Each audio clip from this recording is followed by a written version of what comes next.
You guys ever played old Wii games from like the 2008, 2010, like Smash Bros. Brawl on the Wii or Melee on the PlayStation's on the 64 system, the GameCube?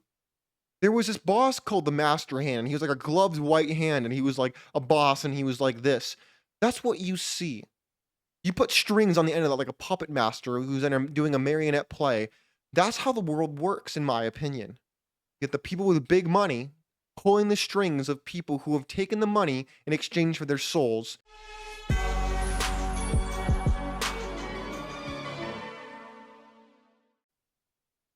Ladies and gentlemen, welcome to the Sheep Get Sheared Podcast. I'm your host, Austin Creed.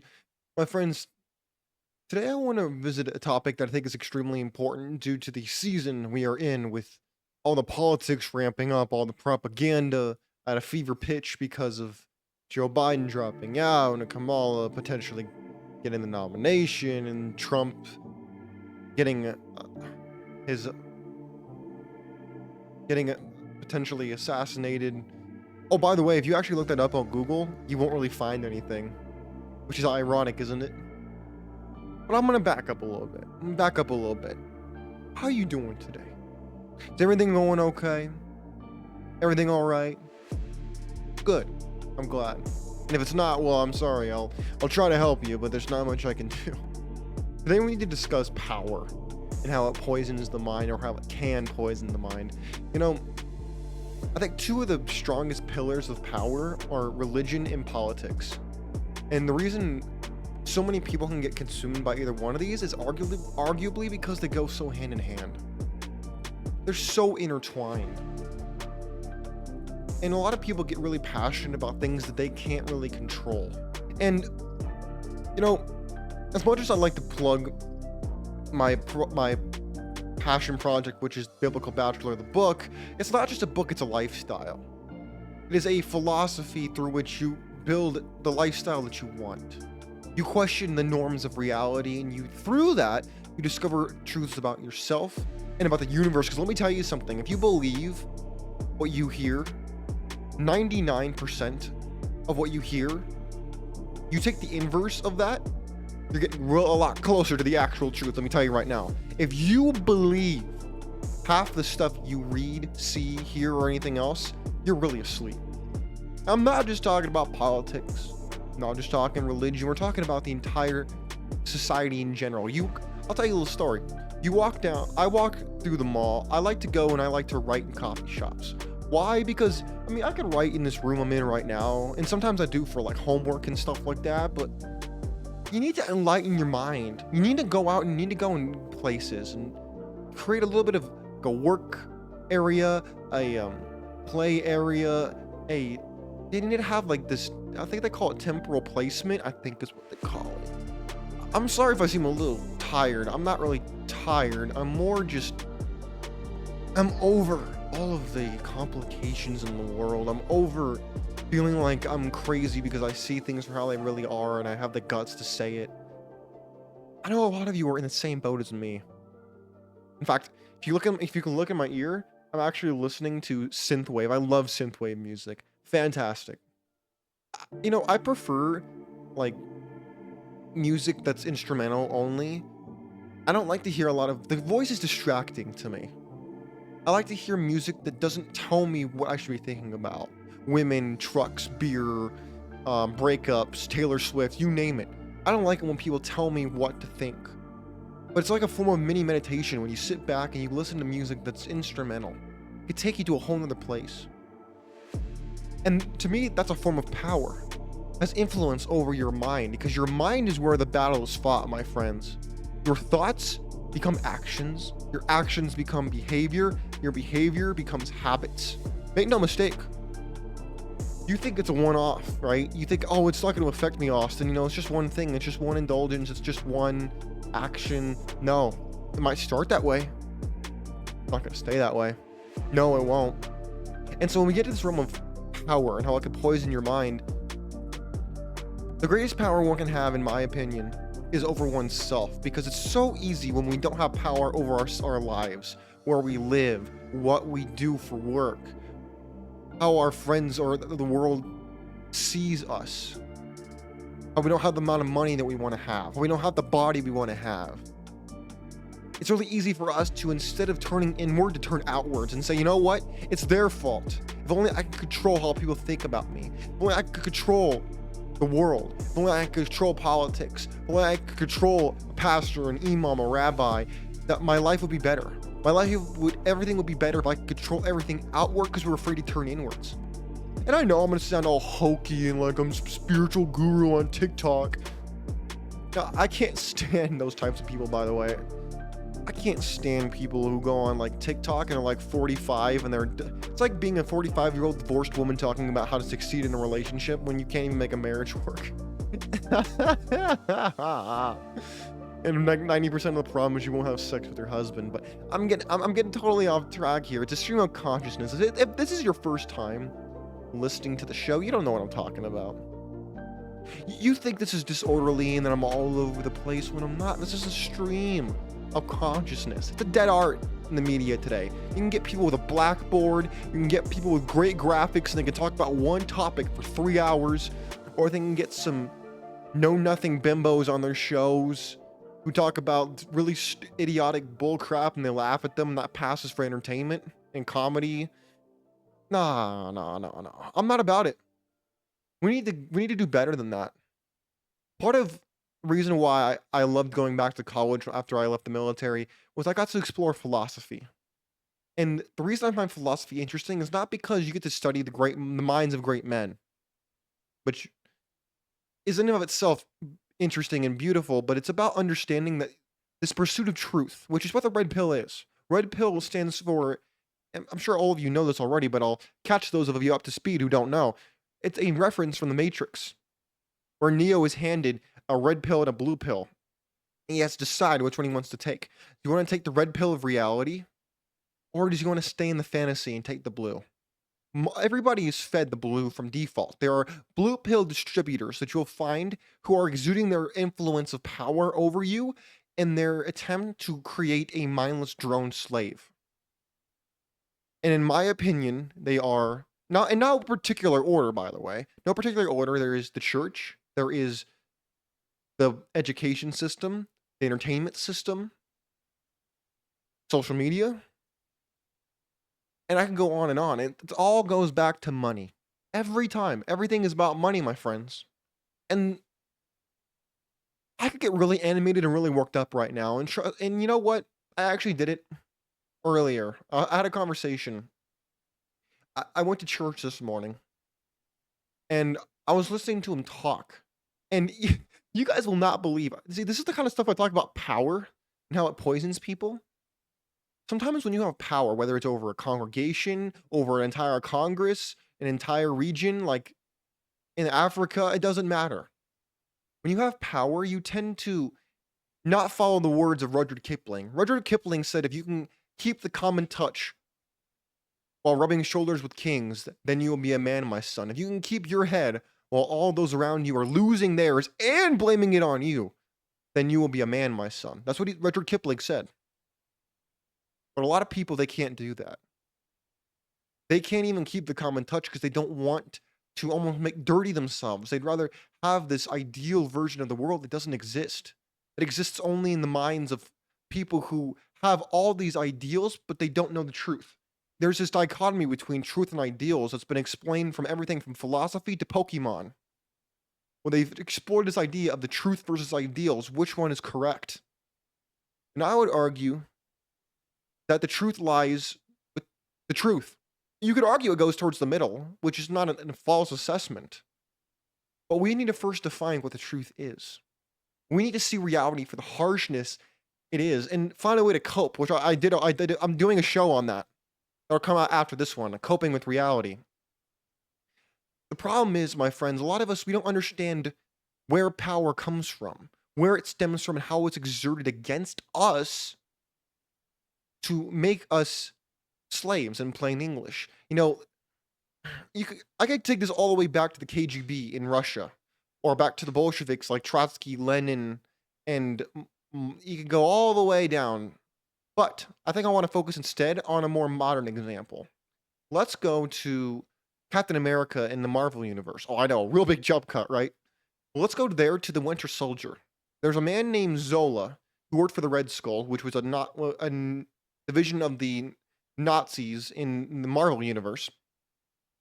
And what was interesting is I've played this on the show before. I almost got the copyright, but luckily I didn't. I played this clip that talks about how power is exuded, not directly because then it could be confronted, but instead it's gone through the side door, through the back door, so that you can't say no to it. It's passive. It's not aggressive, it's passive, so you're going to accept it.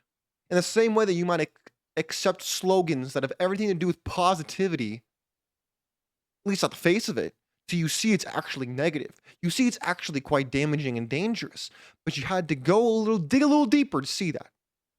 You had to fully understand the context to see it. And so when we talk about power, we talk about how it is used against us in you guys ever played old Wii games from like the 2008, 2010, like Smash Bros. Brawl on the Wii, or Melee on the PlayStation on the 64 system, the GameCube? There was this boss called the Master Hand, and he was like a gloved white hand, and he was like a boss, and he was like this. That's what you see. You put strings on the end of that, like a puppet master who's doing a marionette play. That's how the world works, in my opinion. You get the people with big money pulling the strings of people who have taken the money in exchange for their souls, in exchange for influence. And that's why you see a very eerily similar story almost across the entire media landscape. You see stereotypes within the political realm. You see consistencies within the religious realm and the charities and all that kind. You see similarities that are eerie, that they shouldn't be there. There should be a diversity of thought that naturally comes from the different worldviews, the different experiences of people. Instead, you see almost exactly the same version of the same. It's the same thing, but maybe in different flavors. All ice cream. Maybe it's vanilla ice cream, chocolate ice cream, strawberry ice cream, but it's all ice cream. There's nothing else there. You see how that works? Am I making sense? I hope I am. Because that's how power is exuded over you. You take sayings, like for example, you use the Palestinian sayings that they're using now against the Jews to pretend like they're not a bunch of, not Hitlers and headscarves, in my opinion. But what they're doing is they're using slogans from the KGB. Oh, you didn't know that it was created by the USSR? Of course you didn't, because they sound positive, like Zionism is racism, or from the river to the sea. Objectively, those don't sound negative until you dig deeper and you realize what they're talking about. It's much more malicious. It's much more nefarious and evil when you break it down. Now, that might be an extreme example. But once you understand that power is used through the side window and the back door and not through the front, because then you can confront it, you realize how they're conditioning you. You realize how they turn you into an ally of the very people who are exploiting you. Whether it be the financial titans, whether it be the political structure, whether it be relationship dynamics, I could go down the list. All of it is structured around the idea of exploiting you without you knowing these people's names, without you knowing how they're doing it, why they're doing it, and that they're even doing it in the first place. And I think it's important for us to use analogies, for us to use modern pop culture references to, number one, make it digestible, and number two, to help you understand and paint you a parallel picture, because a picture is worth 1,000 words. And so, for example, when I use a Game of Thrones font for the title of today's show, it's to show you that that's exactly what's happening in front of your eyes, except instead of the Iron Throne, you have the Resolute Desk. Instead of the Iron Throne, and you have all the people standing around it vying for the throne of the big families with the big sigils, you have parties, the political parties, that is, with their corporate donors, the big sponsors who sit behind them, who tell them what to say, what they should care about, where the big money wants them to go is where they go. And when you step out of line, you tend to fall off the map. And that, my friends, is why we see the structure we see. And in religion, it's not much different. That's why a lot of them, they pretend like it's not about money. In church today, when I was listening to the pastor, he was talking about urging young men in general, but especially young men, to volunteer in the church, to be in the church, be more active. And I laughed out loud when I heard it, because I thought to myself, it's no wonder that a lot of men are checking out of church, because they're treated like second-class citizens. People don't care about them. They think that drinking beer and having a wife makes them an alpha. They think having an out-of-shape wife drinking beer and having a pickup truck makes them an alpha. No, that doesn't make you alpha. I mean, if you really want to get into it, you can read Song of Solomon and Ecclesiastes, where you say everything is vanity.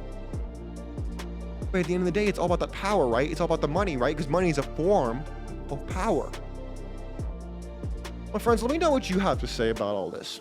Do you think that I'm reading into this too much? Am I too cynical for you? I don't think so. I think I'm holding back, frankly, I think. But at the end of the day, my friends, what do you think? How are some ways in your life you've seen the hands behind the scenes playing with your life, playing with your finances, playing with your social circles? How have you seen this play out? How scared are you of what you see? And you're afraid to tell people because number one, they won't believe you. Or number two, you're afraid that they're not going to understand and that they're going to blame it on you because you're shattering this snow globe they call a worldview. What do you have to say? I think it's important for us to discuss this. A lot of us are going to have different views, going to have different opinions. I think it's important for us to share our notes because at the end of the day, we all live in probably different areas of the country. We all live in the United States, which I doubt. And if we all have a similar experience, then there has to be an underlying truth to what we are discussing. I learned in, I think it was sixth grade, about the common denominator, lowest common denominator. And if we solve for that, it's got to be there. So, my friends, when we get into power and how it can poison your mind against yourself and against your natural allies, meaning those of us who pursue the truth is with you, we need to ask ourselves how we're being exploited in this way. How do we set ourselves up and how do we avoid it? How do we get people to how do we not just expose it to them, but we get them to ask questions that they then have to answer for themselves? Almost like Inception. How do we incept the idea into people we care about? That's a tough question. How do we incept in our own minds to accomplish the things we want, to get the results and the goals that we want?